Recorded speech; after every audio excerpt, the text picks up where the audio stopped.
Hello friends, welcome to மக்கள் சேவை channel. இன்றைக்கி நம்ம ஒரு முக்கியமான இன்ஃபர்மேஷன் பற்றி தான் பார்க்க போகிறோம். அதாவது தமிழக அரசு ஊழியர்களுக்கு ஜனவரி 1 முதல் ஒரு அதிரடி அறிவிப்பு வெளியிட்டிருக்காங்க. இப்போ இதை பற்றின மொத்த இன்ஃபர்மேஷன் தான் இந்த வீடியோ பார்க்க போகிறோம்.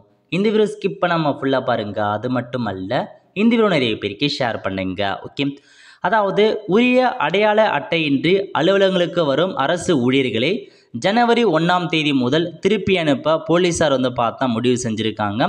தமிழகத்தில் 16 லட்சம் அரசு ஊழியர்கள் உள்ளன. தலைமை செயலர் முதல் குக்கிராமத்தில் உள்ள கிராம நிர்வாக அலுவலர்கள் வரை பணியின் போது அடையாள அட்டையை கழுத்தில் கட்டாயம் அணிந்திருக்க வேண்டும்.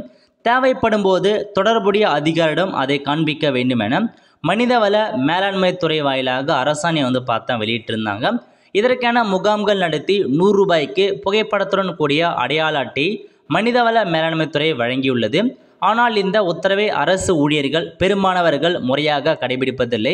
உயர் அதிகாரிகளும் அடையாள அட்டை அணிவது கிடையாது.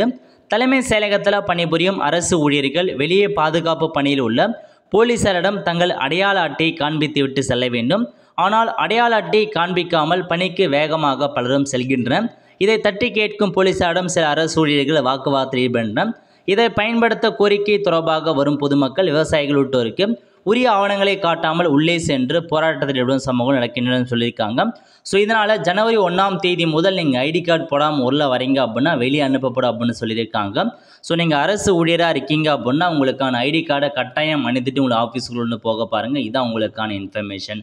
ஆல் த ஃப்ரெண்ட்ஸ், கண்டிப்பாக இந்த பிடிச்சா லைக் பண்ணுங்கள். அது மட்டும் அல்ல, இந்த வீடியோ நிறைய பேருக்கு ஷேர் பண்ணுங்கள். அடுத்த ஒரு நிலையில் சந்திப்போம். நன்றி, வணக்கம்.